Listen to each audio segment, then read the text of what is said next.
Named for the colorful flowers that line the streets of this mountainous region, Rutas de Flores is a magical escape into the rolling hills of El Salvador. Small towns dot the countryside, and sprawling farms and coffee plantations are like patchwork on the sides of the volcanoes. Amidst the natural beauty are a few adventure parks where you can admire the surrounding forest by zipline or get lost in a maze. We also toured a coffee farm and explored the cute villages along this flower route, and here's how it went.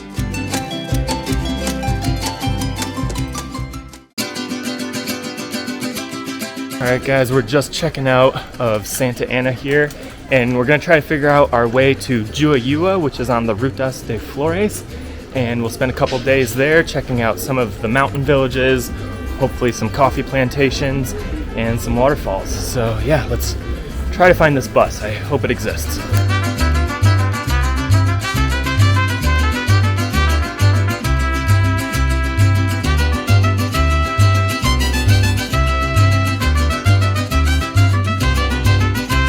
Alright guys, our bus is finally here, so we're going to jump on and head to Juayua.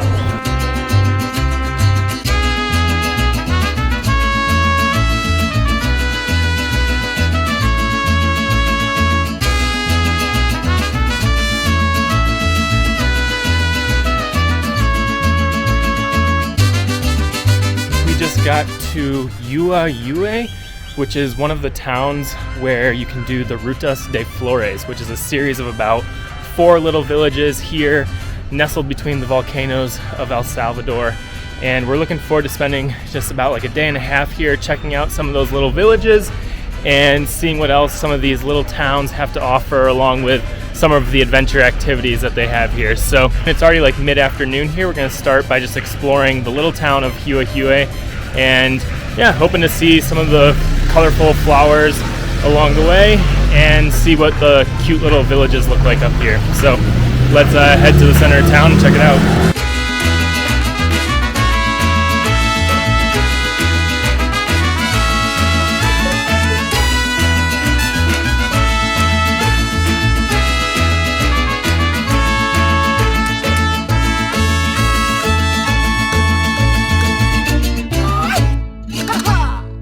So we've just come to the center of Juayua, and there's this nice little park here. There's some beautiful vegetation, some nice flowers all throughout it.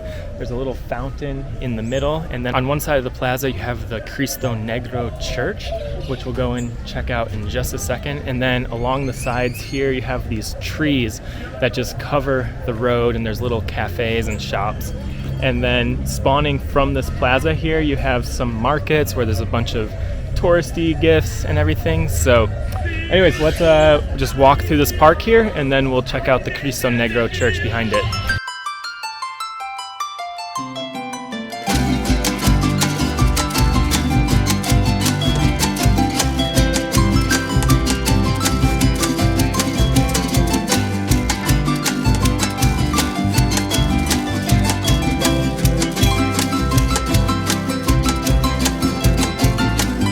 So all the way at the west end of the park in the center of Juayua, you have the Cristo Negro Church, which has these massive red doors and then a red cross above the door, and it's known for these magnificent bells that can be heard from miles away ringing through these mountain villages.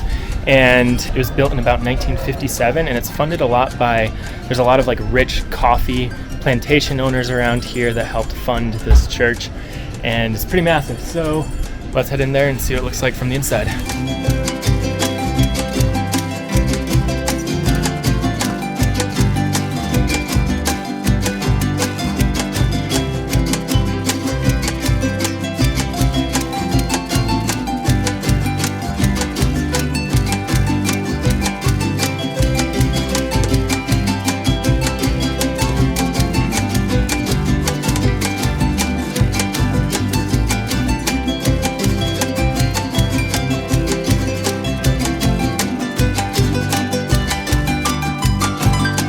Just leaving the church, and it's, once you walk through these red doors, you're just greeted with these high arching curved blue arches, And then all along the side you have this beautiful, intricate stained glass work, and it has like a great texture to it and beautiful pictures, and you just have this nice light coming through. And then all the way at the altar you have this black figure Jesus that's on the cross in some king's clothing. And yeah, very pretty, very beautiful church. Anyways, we're back in the town square here, and we're just gonna kind of walk around Juayua and see a little bit of what this downtown area has. So let's go check it out.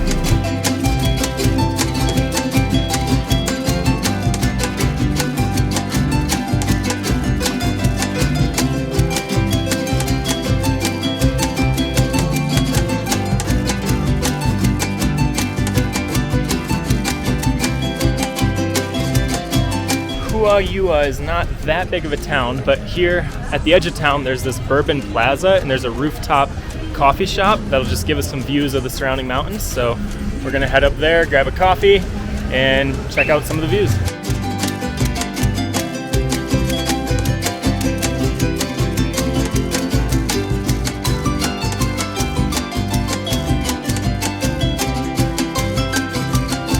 Just came up to the Bourbon Plaza, and this is actually a hostel too, and it looks really awesome. It's got some cool like wood decor, and up here we have these amazing like super hip tables with just amazing 360-degree views of the surrounding volcanoes, and you can look back on the church of Juayua where we just were a couple minutes ago. Very hip, very cool spot. So we're gonna hang out here, have a coffee, just maybe read, hang out, and chill for a bit.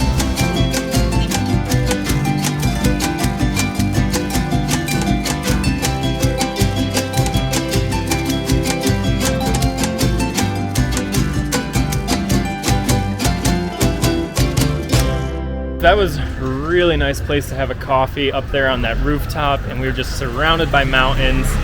Just hung out there for a little bit, read some books, sipped some coffee, and I'm very excited to check out some coffee plantations and everything tomorrow. So anyways, it's just about an hour and a half till sunset, so we're gonna just kind of walk around town a little bit here, check out some of the shops, some of the markets, and then probably just head back to our hostel to enjoy the sunset from our little rooftop patio.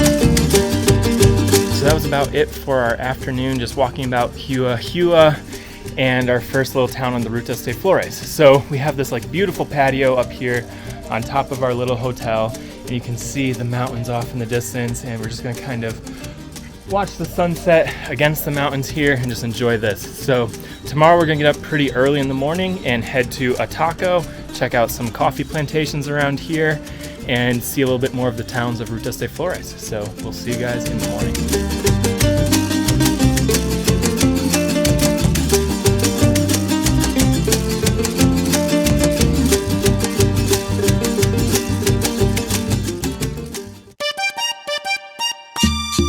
Good morning, guys. It's our second day here in Juayua, and we're just starting our trip along the Rutas de Flores. So this morning we're gonna walk across town, and there's a little bus stop where you catch bus 249, which takes you all the way to Ataco, and that's where we're gonna start our trip of Rutas de Flores. In Ataco, we're gonna go to a little coffee farm plantation and get some really good El Salvadorian coffee, and yeah, hope to see a lot of pretty flowers along the way and check out some of the cool villages.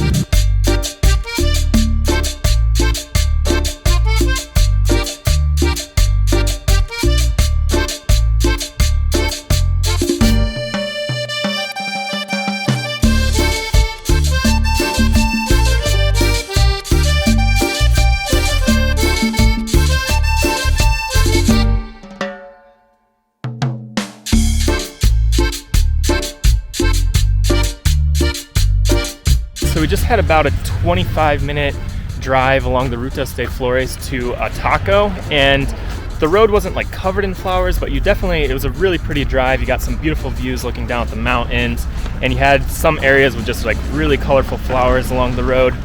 And right as you enter Ataco, there's this El Carmen coffee plantation here. So we're gonna head to the coffee plantation and try some amazing El Salvadorian coffee here.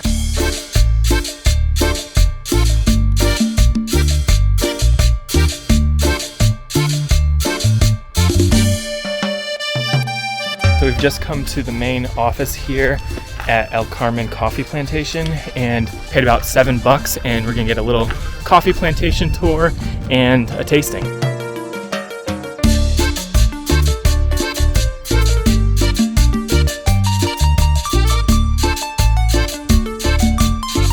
So we're starting over at this gazebo, and we're gonna do a little coffee tasting here. We have some like beautiful vegetation, some nice flowers everywhere, just very peaceful place here, and we're going to try some of the local coffee here from El Carmen Plantation.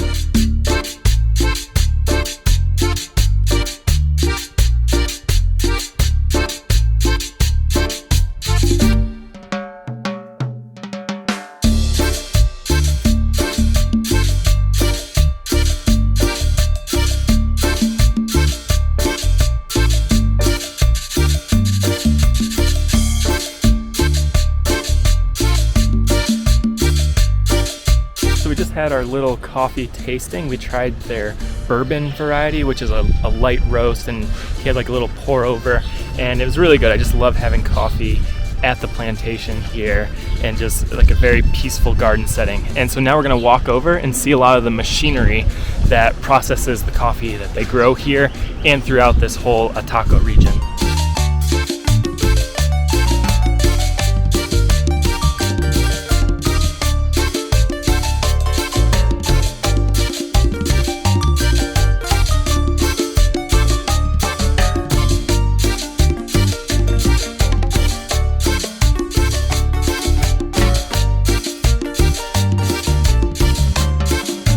So the machines here are all like 93 years old, and out there we saw them taking the coffee cherries and putting them into like these cleaning vats that then get up and processed and skinned. And now we're heading up into the plantation a little bit more.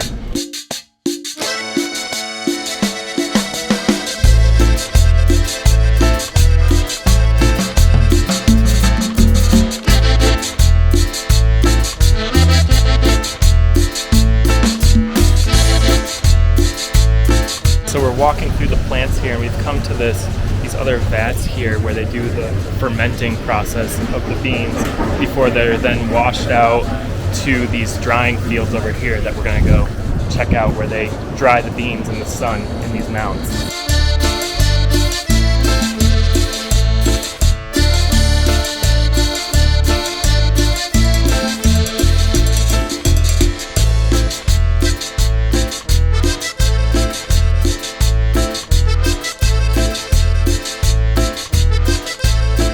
So behind the plant here, we have this just big drying area, and there's just huge like flat areas of all these coffee beans that have already been fermented, and they're out here drying, and these people just push the beans back and forth to let them dry and reveal the wet areas so that the sun can dry them out here for like 8 to 12 hours a day. But it's just beautiful. There's so many colors out here, and then you just have the mountains off in the distance, but just incredibly fascinating to think about all of this work that goes into your cup of coffee in the morning. It's just amazing.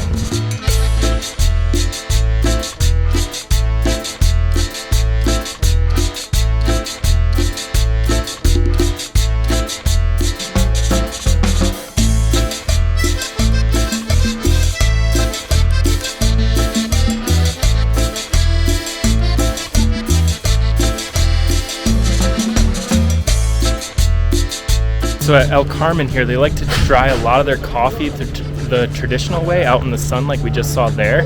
But if it's either raining or if there's too much coffee and they don't have enough room for the drying places, they have these massive furnaces here where they're just pumping heat and rotating the coffee to dry it.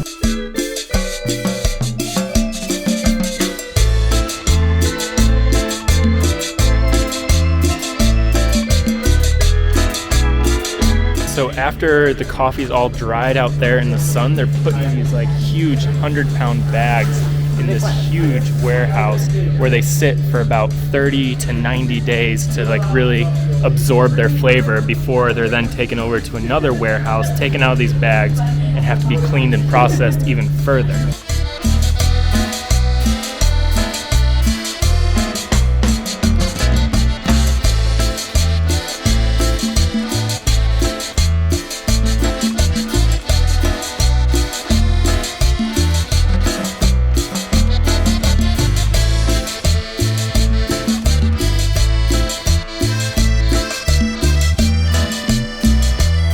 Alright guys, that was amazing. I will never drink a cup of coffee the same ever again after knowing all of the processes and the people involved and the bags that they have to carry over their shoulders. It was just incredible. And then in that giant warehouse, just seeing like the bulk that they're just shipping all over the world, to the Middle East, to China, to the US. And yeah, I'm stoked to go back to the US and look for El Salvadorian coffees, and you know, maybe they were grown up here in Ataco. So anyways, we're gonna head back down to town and check out the little town of Ataco and see what's happening there.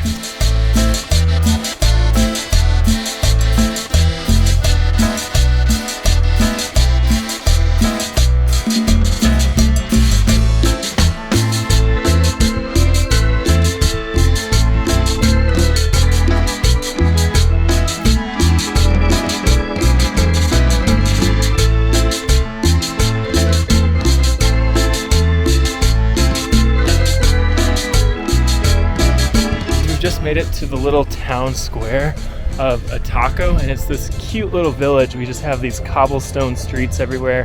There's these really colorful murals on a lot of the walls. There's some beautiful flowers spilling over some of the walls, and then there's just all these like really cool market streets where they're just selling local crafts and little keychains and, you know, little tourist souvenirs. And then from the town square here, we have just another little kind of open square. We have a gazebo in the middle, and then there's this blue and white church here, Avenue Maria. And so yeah, let's see if we can check that out. All right guys, so the blue and white church here in the center of Ataco, it's not open, so we can't go see inside, but from the outside it just has this nice blue and white cathedral look to it. And so from the main square here, we're gonna walk south down this market street, and then there's another church off in the distance, and there's a cross up on the hill. So let's walk down the street and check out some of the markets.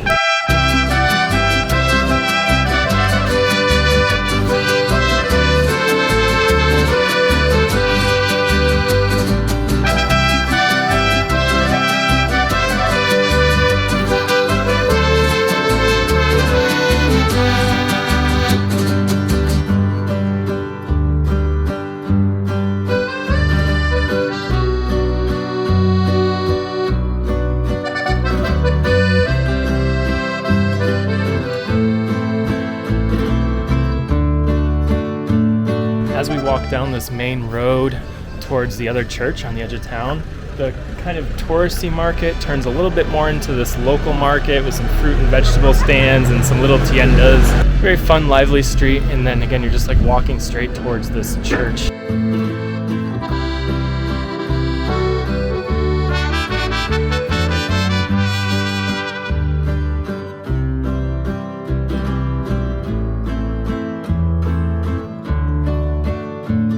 So we've just come all the way to the south part of this little town of Ataco to the Church of the Calvary, which is just this other like nice blue and white church. There's some stained glass. Again, we can't go in this church. It doesn't look like it's open, but we're kind of up on a little bit of a hill looking over the town, and I might try flying the drone here to just get a nice aerial perspective of Ataco. So let's go fly over Ataco.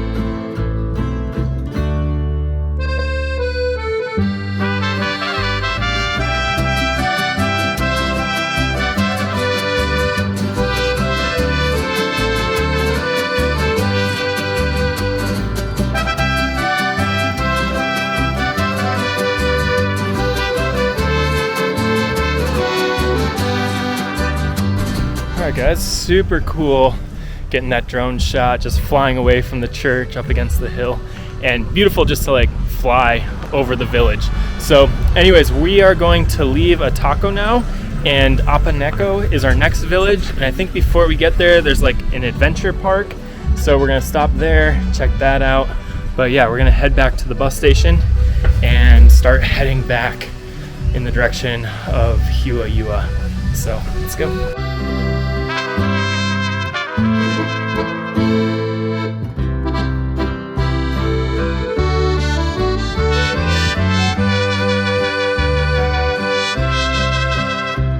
We just took the bus to Apaneca, and right when you enter Apaneca, to the left here, there's Albania Labyrinth Cafe. So it's like a little coffee shop, and there's a little adventure park in here, and there's a maze. I know there's like a zip line, there's a bicycle ride you can do on a zip line. So we're gonna head in here and check this out before checking out the town of Apaneca.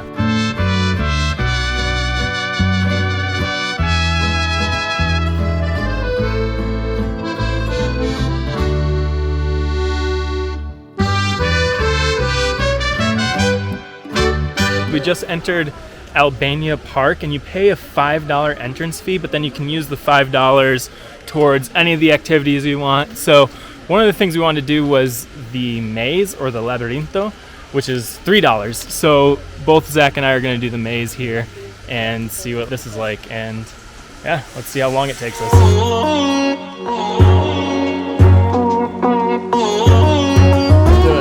right, let's get lost. Alright guys, it's about 2:20 now, and we're just entering this labyrinth. It's like a hedge maze, and there's no way you can cut through because there's like barbed wire here. So let's see how long it takes us to figure this thing out.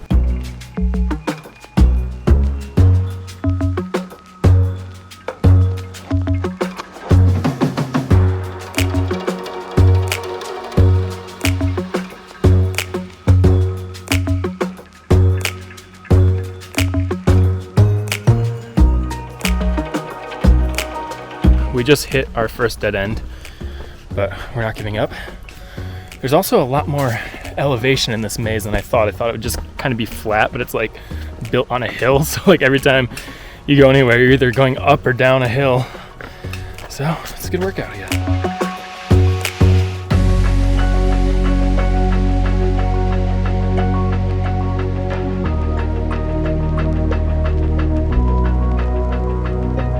Yeah, dude, I remember this sign. I remember this. And then we went up this way. Yep, so go straight. We want to work our way down. All right, guys, I think we're on the other edge of the maze now. We just turned, and there's this massive hill we have to go up, and it's just, seems like a big commitment if we're wrong.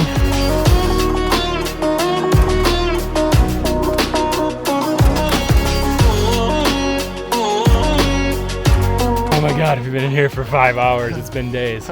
No, actually, we found the entrance. But I'm not, it seems too easy because we just kind of went around the outside. So let's head back into the maze, have a little bit more fun. Oh, it's only 2:30 now, so it only took us 10 minutes to make it back to the entrance, but which might be the exit. Let's go back in the maze and get a little bit more lost.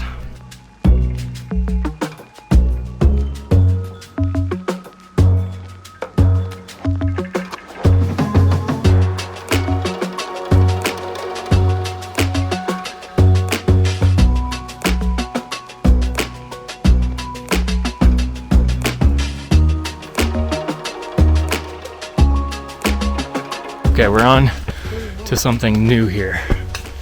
I don't think we've seen this before.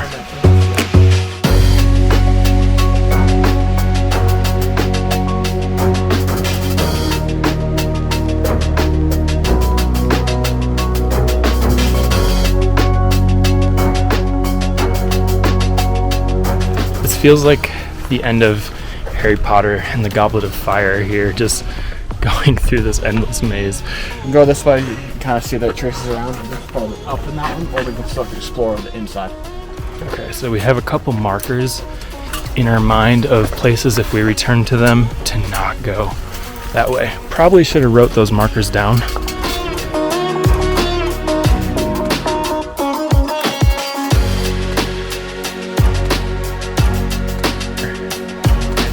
I can see it through here, so hopefully this isn't like a trick.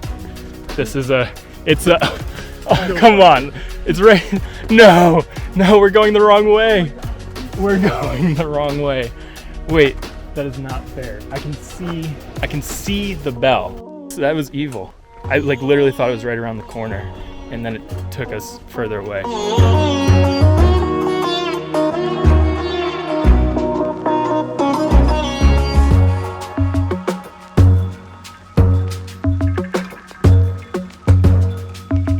Just saw the bell again, and I think we'll spiral in. Are we?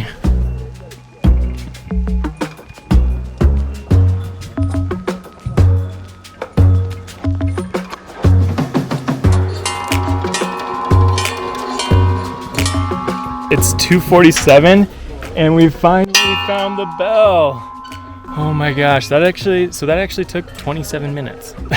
It was hard. It was challenging. Like there were so many times where we were so close and we like saw the bell and then we thought we were just gonna loop around, but finally made it. So, all right, now we have to figure out how to get out of here. Hopefully it doesn't take 27 minutes to get out of here.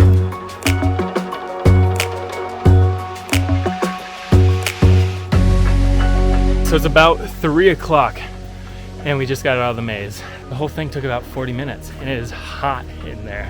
Anyways, we have $2 more left to use on our voucher, so we're probably gonna try to find a place to just have a nice drink.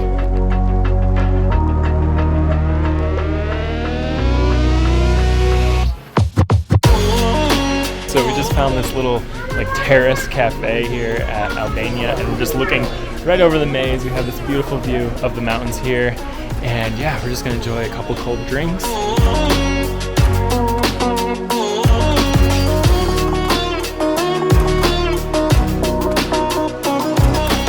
After just chilling there for a little bit, another thing that I've seen like on Instagram here at Albania Cafe is there's this bicycle zip line that you can do over the maze. So I'm gonna try to head back up to the top of the hill here and see what that's like.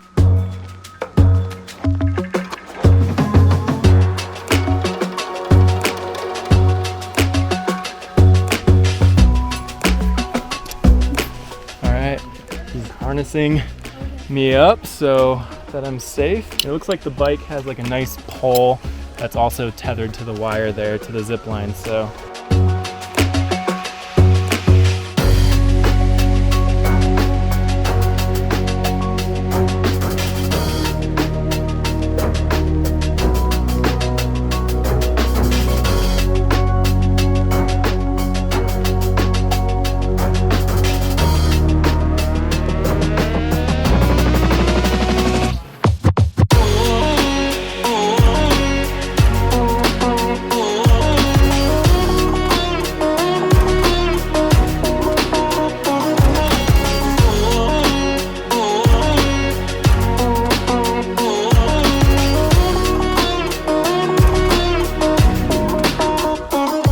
it's a really trippy experience, just like bicycling through the middle of the air. And it is like, I feel pretty safe, you're pretty strapped in, but like these tires are just like, that's the only thing keeping you on this wire. And I mean, again, it's all strapped in, you're strapped in up above, but I'm just thinking that that little rut is the only thing keeping you up there. And there's a couple moments where you're just like, whoa, like I actually have to keep my balance. But yeah, very fun and unique experience. And again, just gave me a great perspective looking back down on the maze that we just went through. So anyways, that was pretty fun. I'm gonna go find Zach.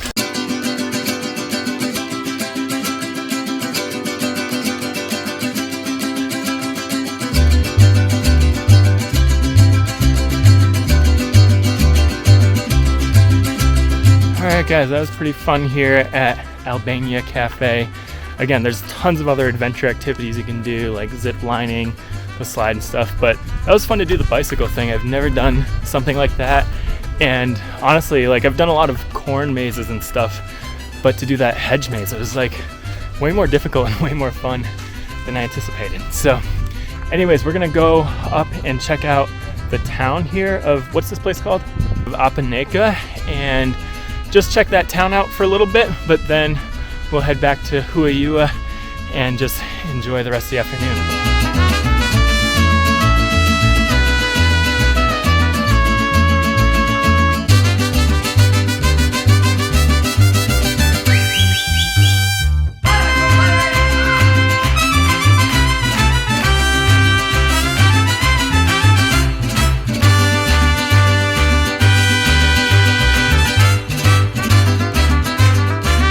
we've just hit the little town of Apaneca here, and it's definitely one of the smaller towns of the towns that we've done on the Rutas de Flores. It's a little bit quieter, but there's a very small town square, but there's this magnificent tree, just this huge tree with so many branches all over. And then right at the edge of the church, there's the San Andres Church. It's this beautiful white building here. Let's head into the San Andres Church and see what this one looks like from the inside.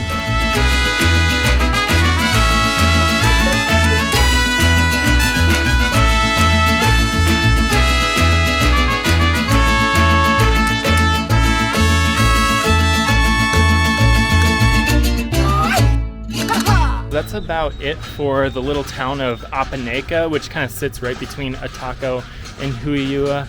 And it's definitely one of the smaller towns. There wasn't really a lot going on here, not a lot of tourist markets, but the Cafe Albania is right on the edge of town, so that's kind of where a lot of the tourists end up. But we're gonna head back to the little bus stop and probably just head back to Juayua, enjoy our sunset views from the top of our hotel again, and yeah, and that'll be about it for the Rutas de Flores. Cool little place, just like hopping around to all these little local villages, and a lot of like fun activities like the coffee plantation, doing the Albania Cafe Adventure Park, the zip line, the maze, and then yeah, just a lot of flowers everywhere. There's and then a lot of street art, some really colorful street art, a lot of great murals, and so they're just colorful little villages. Some of the villages have lots of beautiful flowers hanging over the walls. From November to January is kind of the peak season for a lot of those flowers to be in full bloom there.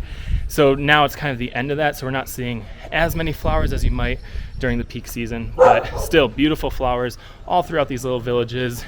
And yeah, just a fun little way to experience the local life here. Anyways, tomorrow we're gonna head back down to the beaches of El Salvador, check out El Tunco, Libertad, El Zonte.